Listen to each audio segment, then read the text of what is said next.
It's been a while since we've had a Locked On crossover episode here on the podcast. Well, that drought is over. Today, Andrew Wade from Locked On Hawkeyes is with us to preview tonight's basketball game between Ohio State and Iowa. You'll hear a great preview about tonight's game right here on Locked On Buckeyes.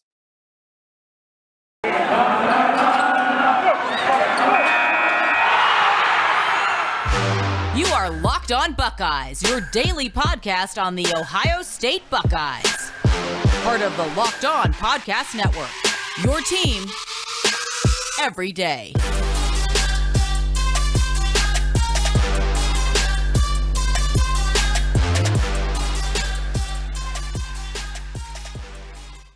Buckeye fans and Hawkeye fans, there's a big game tonight, and this is the place to be to get ready for it. I am Jay Stevens, the host of Locked On Buckeyes, and with me is Andrew Wade, the host of Locked On Hawkeyes. We were talking off air about this game, a little bit about Iowa, a little bit about Ohio State, and we're going to unveil what we talked about and then a whole lot more here for you. Andrew, it's cold here in the Midwest. It's about to start snowing. Not looking forward to it, but there's a big game, and I hope there's a lot of big play on the court tonight. How you doing, man? You ready for the game tonight? I'm doing well. Yeah. Am I ready for the game? No. Iowa basketball has been very frustrating to me lately, and so I'm trying to take away the fan aspect of it so I don't get so emotionally invested and just cover it from a media perspective. It'll be fun if Iowa wins. If Iowa loses, it's what I was expecting. To be completely honest, Iowa has not beaten any teams that they shouldn't beat. Wait, did I say that right? They haven't beaten a single team they shouldn't beat. Yeah. And they've beaten most teams they should beat, and they've lost to a couple teams they should have beat. So it's been a weird season, man. And I'm actually in Denver. I don't know if you actually knew that, but I'm actually in Denver. But we have 7 inches of snow on the ground right now, so it is also cold as hell here, which is not ideal. But yeah, man, I'm ready for Big Ten basketball. I'm not looking forward to tonight's game, though. You're kind of killing the mood because I'm in Indiana, and we're about to get, I think, a foot of snow over the next couple of days, maybe about a 24-hour span. I hope the game does not get snowed out. The weather's like, hey, we're not playing the game, because I'm looking forward to the game because I want to see how Ohio State bounces back after their last-second loss to Purdue. Jaden Ivey is just a different type of player. I'm glad he's not playing in tonight's game against Ohio State because it could be the same result once again. You went a little bit into what Iowa's season has been. Ohio State season, they are good, but they're not fully healthy. They're good, but the rotation has been changing game by game. And I don't know. I mean, we're into February, and I still don't know who's going to be the starting 5 for tonight's game. It's kind of one of those things where Chris Holtman's kind of just going with the flow. Whatever happens, whatever the team or the opponent dictates, that's what we're going to do. That can be good. That can be bad. You guys don't have Jaden Ivey, but Iowa does have Keegan Murray. I think his name's Keegan Murray. Yep, Keegan Murray. Yep. Excuse me. Yep. And that's one guy that if you don't have him if you're not ready to guard him, it could be a long day for you. Yeah, I mean, it's Iowa's such a weird team. They have another National Player of the Year candidate again in Keegan Murray.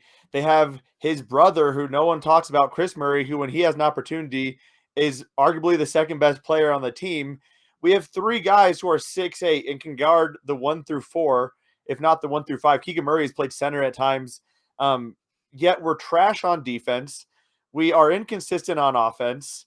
Are the best 3-point shooter in the history of the Big Ten can't hit a freaking shot to save his life right now. And we just lost to Penn State on the road. So I do apologize for killing the vibe here, but I don't have a vibe. I'm just unhappy. It's only been 2 games, but we lost 3 out of the last 4. We lost to Rutgers on a last-second shot, which is unfortunate. I would argue the officiating in the Big Ten is one of the worst I've ever seen this year. Should never have been a foul call there, but regardless, I digress. We beat Penn State, thank God. It was on a Saturday, and Carver was packed and sold out, so I'm going to give some bonus points to just the fans. We lose to Purdue.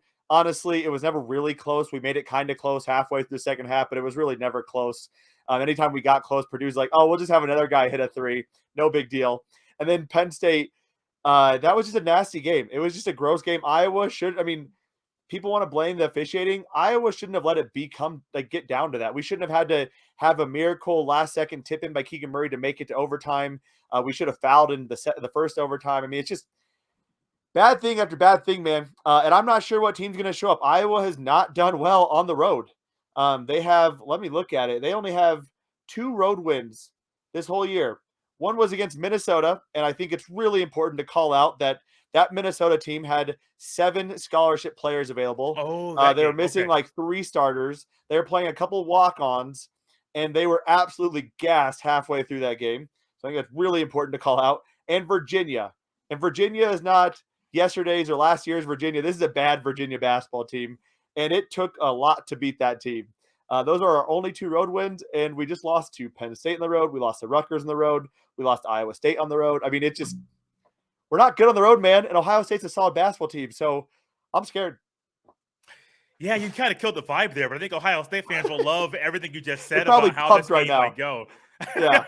I do know, though, Ohio State, I can rip Ohio State, go crazy on them. They're 13-5. One of the downfalls for this team was not their fault. They got hit by the COVID bug and had to have miss 3 games in a row. I believe it was a 22-day hiatus in between games. And so it took a little bit of time to get their feet wet, get their legs back under them, get their wind once again, because when you're going from playing basketball, then you're stopping, and you can't even do a 5-on-5 or 4-on-4, even a 3-on-3 scrimmage, you're losing your wind as well. All the wind sprints, all the running, all the things you can do, that can't like compensate for what game speed, what game wind, game conditioning is. They're slowly getting that back, and I do think against Purdue, they did get down 20, but you started to see this Ohio State team can fight. They believe in themselves. When the shots start clicking, their defense starts getting better, and we saw that with Ohio State on this past Saturday. Ohio State did play Wisconsin. This one was in Ohio State at Ohio State the first time they played, and Jordan Davis did his thing. He did kind of get loose a little bit, but Ohio State and E.J. Liddell and the rest of the team, they were just too much firepower for Wisconsin. Now, I don't know what to expect tonight. I keep saying that, and I just don't know. If Keegan Murray goes off, sorry, bye. Like, it could be one of those games. Ohio State misses shots. A 3-point shot has not been falling lately. Justin Arns, who supposed to be one of the better shooters in the country, can't hit nothing. I think he hit 1-3 against Purdue. He's missed a lot. He missed a lot previously before that. I just don't know, but it could be one of those games. If Murray gets hot, it could be all Iowa needs to win this matchup.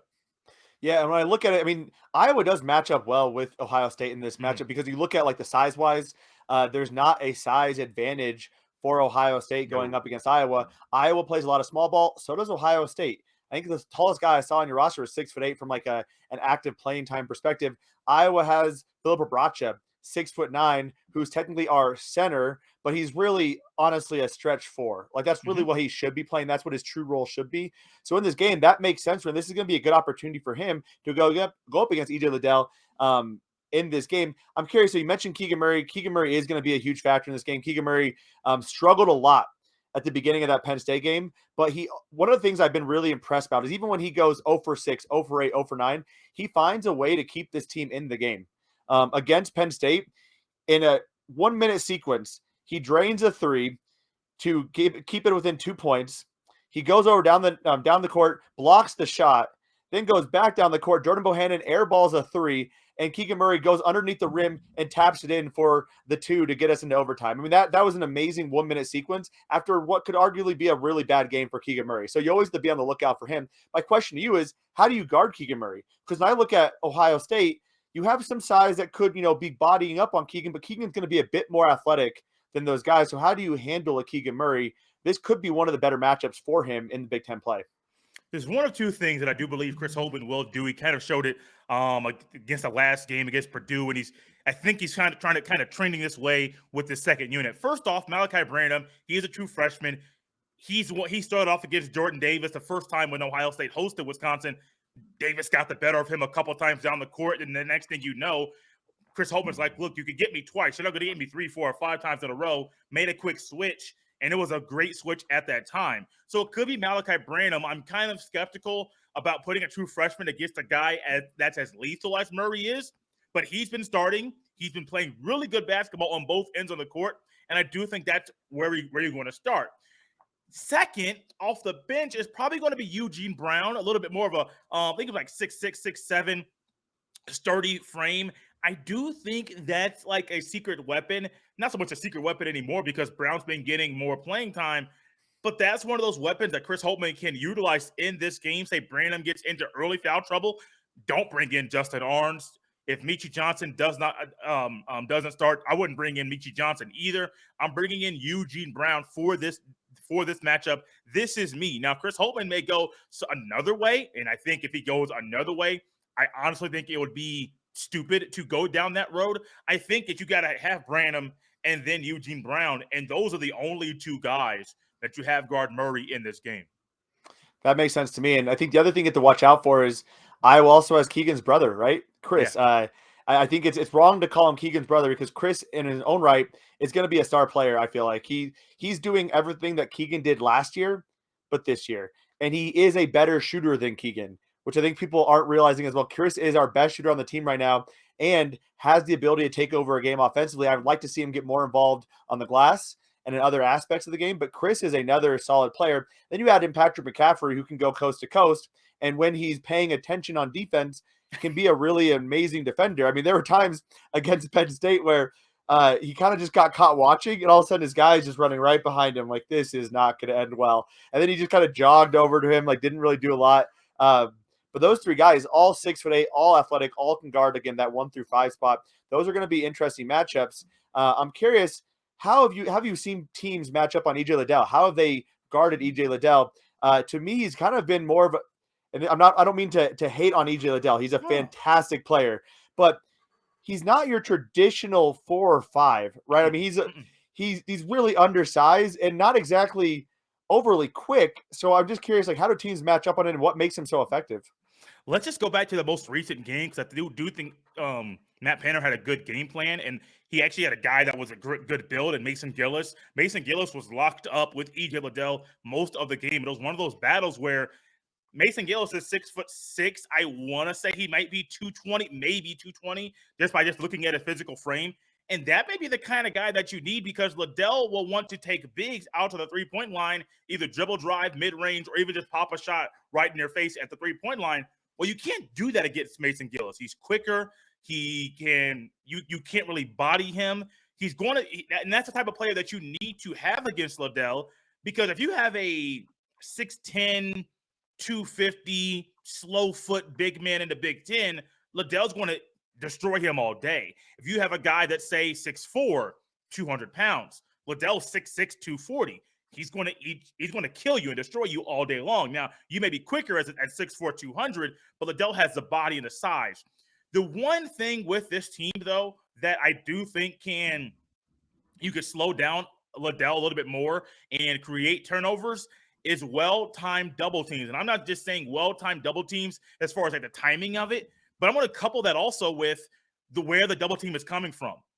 Ohio State's been a bad three-point shooting team. I mean, bad lately. I was watching one broadcast, like, oh, Ohio State's shooting good from three. I'm like, what team have you been watching?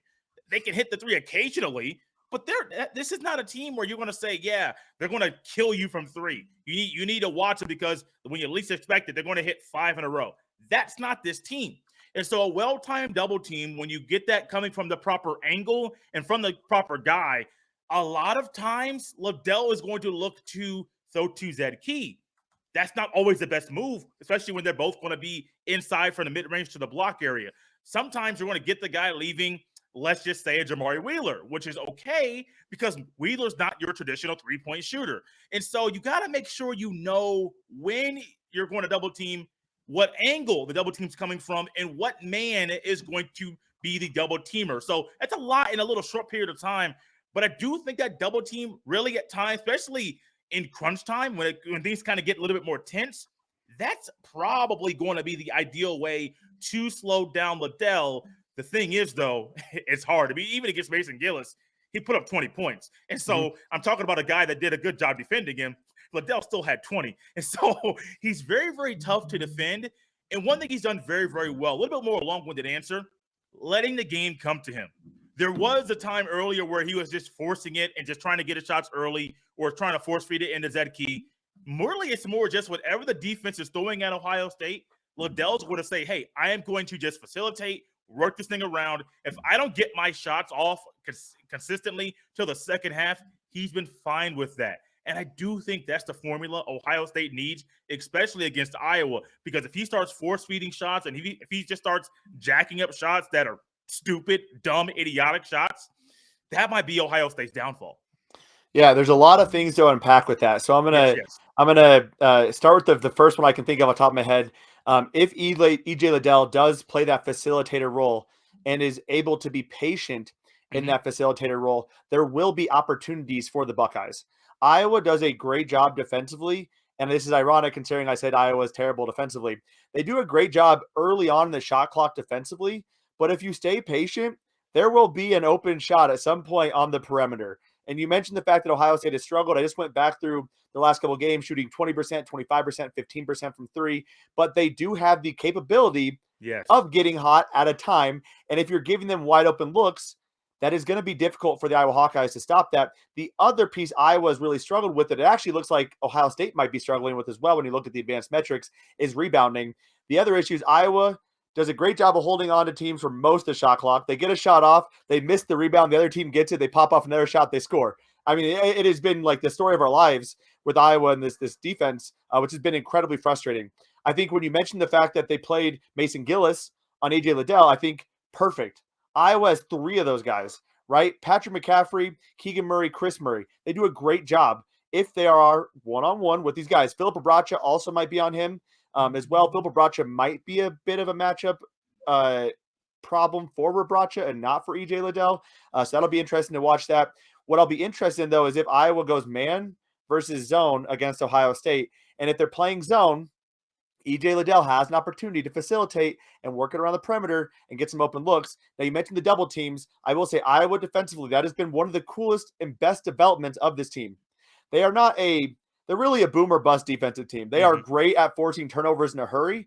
We're going to talk about your boy, Tony Perkins, but Tony Perkins has done a phenomenal job on the defensive end of the basketball court. They do a great job of forcing turnovers. They do a great job of trapping at half court, having well-timed double teams. But if the team breaks that double team, all hell breaks loose, and it is game over. So that can be an issue as well for the Iowa Hawkeyes defensively. Tony Perkins, let's go ahead and start right there once again, because I do think Ohio State fans will want to know more about Tony Perkins. I talked about him last year. Andrew and I did a little show last year previewing the Ohio State Iowa game. Excuse me. I'm from Indiana. Tony Perkins is from Indiana. And I told Andrew, I want to hear about the guys that are from Indiana that I watched play basketball in high school. At the time, it was Jack Nungy. I think now he's at Xavier. But Tony Perkins is still there.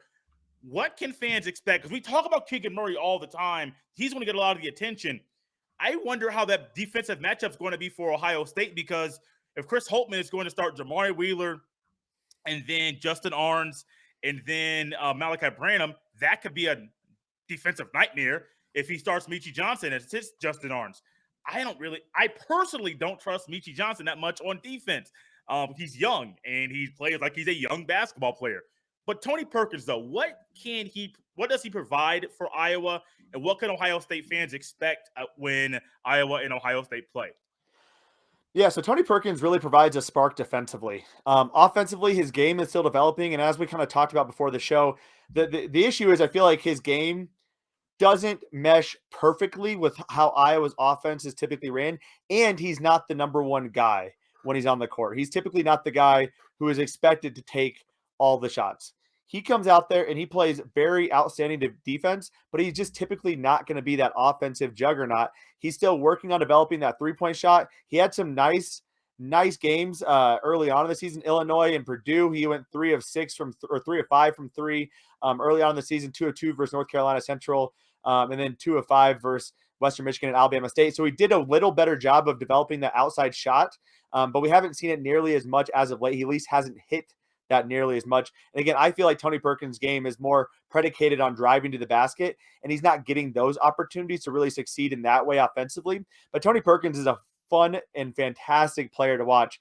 Defensively, he is so energetic. Iowa at times, well, last year at least especially, they would get so pissed off at how lackadaisical they were playing on defense with their first team. They would sub everyone out. Screw it all. Joe Wieskamp, you're out. Luka Garza, you're not Luke Garza. You kind of keep Luke Garza, but everyone else, you're all out. And we're putting in our second unit because they're actually going to play some defense. And that's what you see with Tony Perkins. He just does such a good job of man and in zone on defense. Anytime you have him on a guy, that guy's not going to be able to do a lot. I would like to see his game develop more offensively and become more of a playmaker on the offensive side of the ball, but we're not seeing it as of yet. And when you look at even the advanced metrics, it kind of shows that as well. The last couple of weeks, a 92 offensive rating, a 71 offensive rating, 87, a 0 versus Rutgers, 96 versus Indiana, 36 versus Wisconsin, 94 versus Maryland. So not exactly your ideal offensive rating, but I do think it's more of a combination of Iowa's offense is struggling as a whole. Tony Perkins doesn't really know what his role is in that. And Frank McCaffrey is also trying to figure out what are these lineups going to look like, because he has his starting point guard, who is chaos in a bottle. Sometimes is fantastic and does a great job running the floor. Other times turns it over like nobody's business. Also can't shoot the ball. You have Jordan Bohannon, the best three-point shooter in the history of the Big Ten, who has been atrocious lately. So you're just trying to figure out what these lineups look like. And actually, I just got a notification. This is kind of an interesting development. It could probably impact Tony Perkins a little bit. Fran has said he's not opposed to changing the starting lineup, which I think is very interesting, because that starting lineup has been the exact same the whole year, barring injury.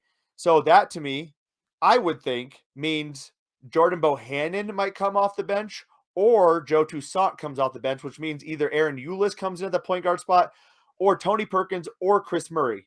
Now, that's where I think it gets really interesting. Do you play the traditional shooting guard, or do you go real tall, 6'8" across the board, and you have Chris Murray in that starter role, and then you go a little bit smaller in that backup spot? My guess is you would play Tony Perkins as that starting guard if you were to make that lineup switch, though.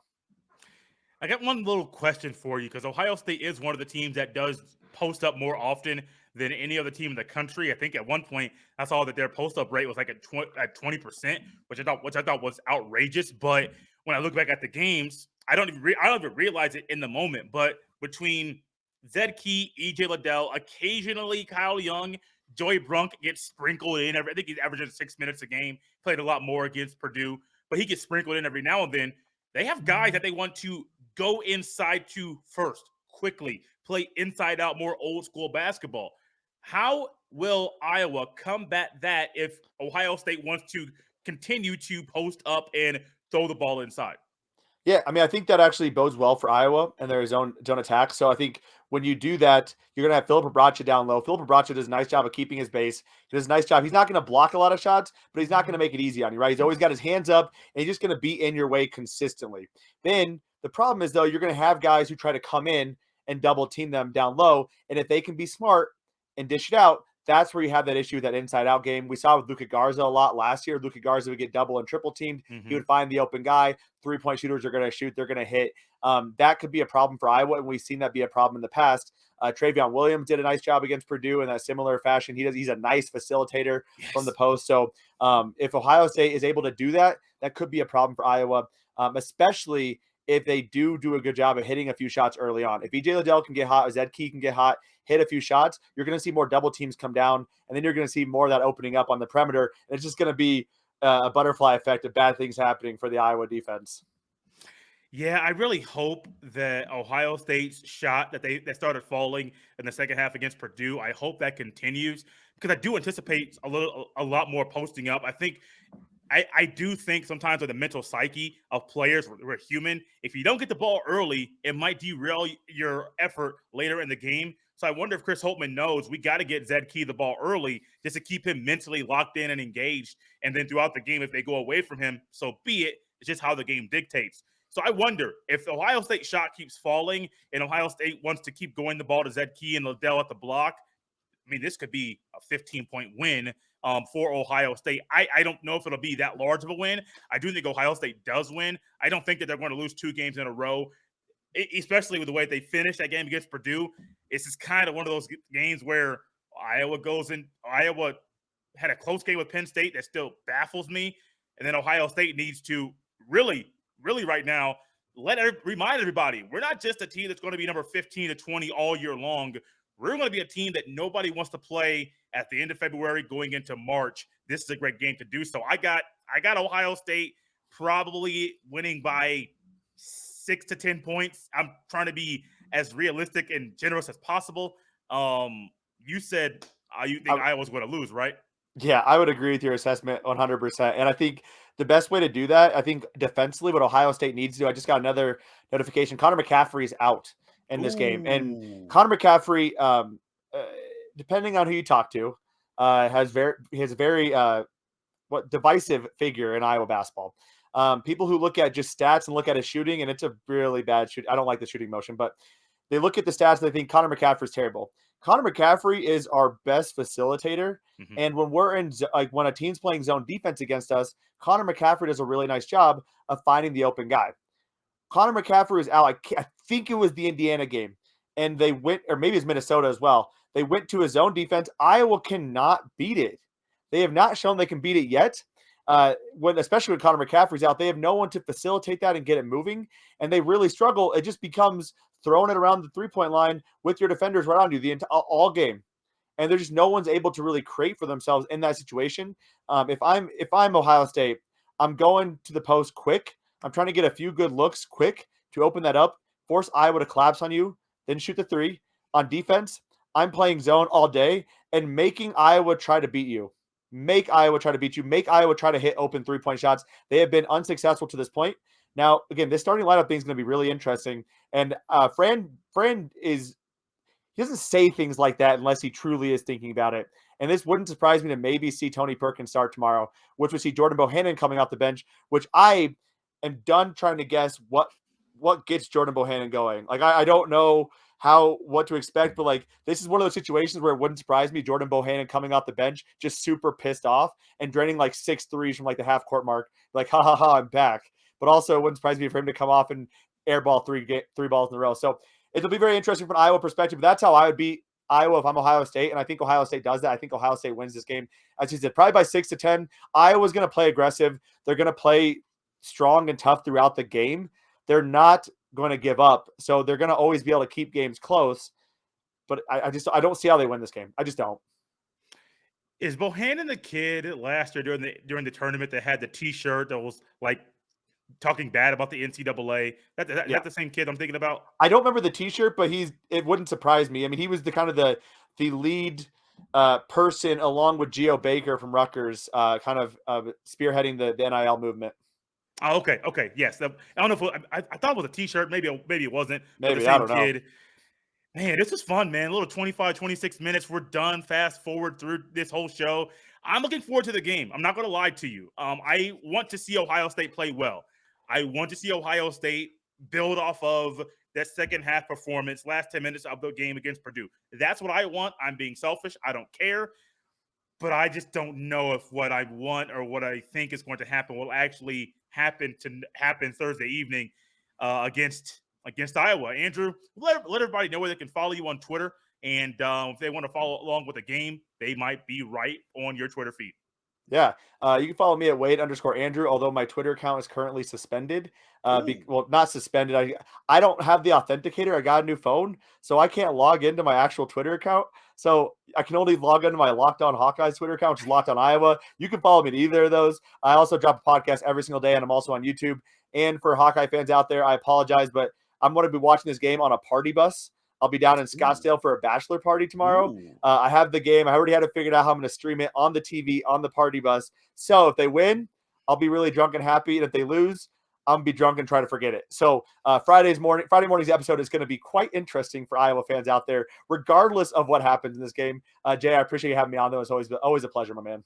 Yeah, man, no problem at all, guys. You can follow me on Twitter at jsteven07. I will not be on a party bus during the game. I will be sober. I'll be relaxed. I'll be on my couch, just trying to make sure that I don't have any outside influences while I'm watching this game. You're having fun, though. I'm not going to knock it. This is just my my thought process for when I want to watch Ohio State athletics. Guys, we're done for the day. Get ready for the game. If you're going to party like Andrew, have fun. If you're going to be relaxed on your couch like me, have fun there as well. Have food, have drinks, whatever. Let's just have fun watching this game tonight.